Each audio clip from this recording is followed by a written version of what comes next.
이 연고 하나로 수십만 원짜리 피부과 시술 효과를 본 사람들이 있습니다. 바세린 하면 보통 입술이 트거나 손이 건조할 때 잠깐 바르는 연고 정도로만 생각하시는 분들이 많습니다. 하지만 이 바세린이 단순한 보습제를 넘어 의사들도 인정하는 피부 관리의 핵심 도구라는 사실 알고 계셨나요? 특히 환절기로 피부가 예민해지고 바람이 불고 공기가 건조해지는 계절에는 피부가 울긋불긋해지고 각질이 일어나기 쉬운데요. 이럴 때 고가의 화장품보다 바세린 하나만 잘 써도 피부가 한결 진정되고 촉촉해질 수 있습니다. 바세린이 단순히 입술 트는 것만 막는 게 아니라 피부과 전문의들도 인정한 피부 회복 비법이라는 겁니다. 오늘 영상에서 그 충격적인 진실과 함께 바세린 하나로 집에서 할 수 있는 리얼 피부 관리 꿀팁을 모두 공개하겠습니다. 영상 끝부분에서는 바세린의 부작용을 피하는 법까지 알려드릴 테니 영상 끝까지 봐주세요. 시청하시기 전에 구독과 좋아요, 알림 설정까지 꼭 부탁드립니다. 바세린은 식약처를 비롯한 전 세계 여러 기관에서 안전성을 인정받은 물질이며 의료용으로도 널리 사용되고 있습니다. 이 바세린은 피부에 바르면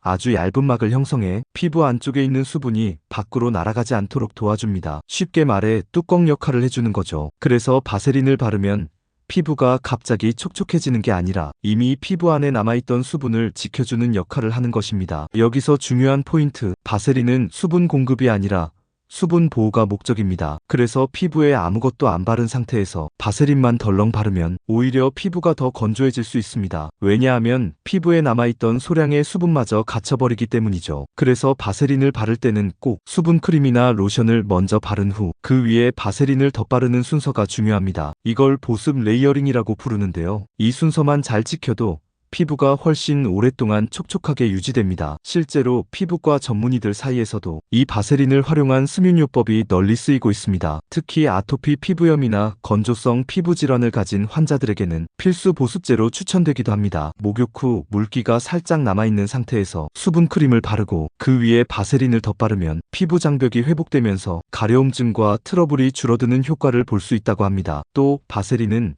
상처 관리에도 탁월한 효과가 있다고 알려져 있습니다. 상처가 나면 대부분 딱지가 생기고 딱지가 떨어질 때 흉터가 생길 수 있죠. 하지만 바세린을 상처 부위에 살짝 바르면 딱지가 지는 걸 방지하면서 촉촉하게 유지되어 흉터를 줄일 수 있습니다. 이건 미국 피부과학회에서도 공식적으로 인정한 방법이기도 합니다. 단, 상처가 심하게 골맞거나 감염이 의심된다면 바세린보다는 병원 진료를 우선으로 받으셔야 합니다. 입술 각질 관리에도 바세린이 빠질 수 없습니다. 특히 겨울철에 아침에 일어났을 때 입술이 갈라지고 피가 나는 경험 해보신 적 있으시죠? 그럴 때 자기 전 입술에 바세린을 충분히 바르고 자면 아침에 각질이 불어 쉽게 제거되고 입술이 부드럽게 유지됩니다. 좀 더 고급 팁을 드리자면 설탕과 꿀을 섞어 만든 천연 스크럽에 바세린을 살짝 섞어 마사지하듯 문질러주면 각질 제거 효과가 배가 됩니다. 지금부터는 바세린의 생활 밀착 활용법을 하나하나 소개해드리겠습니다. 먼저 발 뒤꿈치 각질 제거입니다. 샌들 신는 계절이 다가오면 발 뒤꿈치 갈라짐으로 고민하시는 분들 많으시죠. 샤워 후 물기를 닦은 뒤 발 뒤꿈치에 바세린을 듬뿍 바르고 면양말을 신고 자면 하룻밤 사이에 각질이 말랑해지면서 다음날 아침 부드러운 발로 거듭날 수 있습니다. 몇 번 반복하면 굳은 살도 자연스럽게 줄어들고 굳이 각질 제거 도구를 쓰지 않아도 되는 효과가 있습니다. 그리고 눈썹 정돈에도 바세린이 도움이 됩니다. 화장을 하지 않아도 눈썹결이 흐트러지지 않게 고정하려면 바세린을 면봉에 소량 묻혀 살짝 빗어주듯 발라보세요. 고정력이 강하지는 않지만 자연스럽고 정돈된 느낌을 주기에 딱 좋습니다. 또 하나 놀라운 꿀팁, 향수를 뿌릴 때 바세린을 활용하면 지속력이 확 올라갑니다. 향수를 뿌릴 부위에 바세린을 살짝 바른 후 그 위에 향수를 분사하면 오일층이 향을 오래 머물게 해줍니다. 특히 손목, 귀 뒤, 목덜미 등 열이 많이 나는 부위에 활용하면 하루 종일 향이 지속되는 느낌을 받을 수 있습니다. 심지어 염색 후 눈썹 주변이나 헤어라인에 묻은 염색약도 바세린으로 쉽게 닦아낼 수 있습니다. 염색 전에 피부에 바세린을 발라두면 염색약이 묻더라도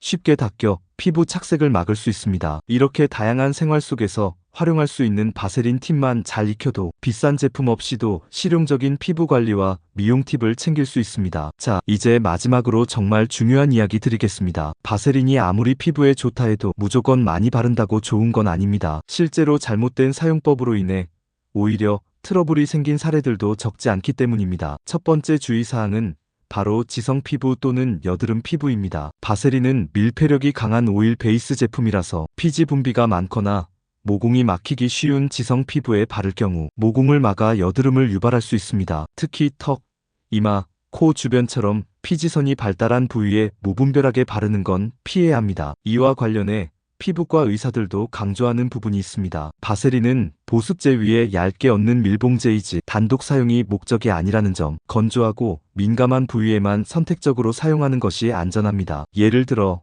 볼이나 입가, 손등처럼 쉽게 건조해지는 부위에 소량만 발라주면 충분합니다. 또 하나 중요한 점은 깨끗한 손으로 바세린을 덜어 쓰는 습관입니다. 손에 있는 세균이 바세린에 들어가면 그 상태로 피부에 번질 수 있기 때문에 항상 스패츌러나 면봉을 사용하는 것이 더 위생적입니다. 특히 대용량 통에 든 제품을 손으로 퍼서 사용하는 건 추천하지 않습니다. 그리고 바세린은 기본적으로 밀폐 작용을 하기 때문에 피부에 먼지나 이물질이 묻은 상태에서 바르면 그 오염물까지 같이 밀폐되어 트러블을 유발할 수 있습니다. 그래서 세안 후 깨끗한 상태에서 바르는 게 가장 중요합니다. 또한 눈 주위에 너무 많이 바르면 눈에 들어가 이물감을 느낄 수 있고 렌즈 착용자라면 흐릿해지는 현상이 있을 수 있으니 소량만 사용하는 것이 좋습니다. 바세린은 전신 어디든 쓸 수 있다고 하지만 절대 사용하면 안 되는 부위도 있습니다. 바로 상처가 덧나거나 고름이 나는 감염성 부위입니다. 이런 곳에 바세린을 바르면 오히려 염증이 더 악화될 수 있으니 이럴 땐 반드시 병원을 찾는 것이 우선입니다. 또한 어린아기나 유아에게 사용할 경우에는 반드시 소아과 전문의와 상담 후 사용하는 것이 좋습니다. 특히 기저귀 발진 같은 부위에 쓸 때는 통풍이 잘 되지 않아 더 악화될 수도 있기 때문입니다. 그리고 유통기한도 꼭 확인해 보셔야 합니다. 바세린은 비교적 오래 쓰는 제품이기 때문에 개봉 후 12개월이 지난 제품은 되도록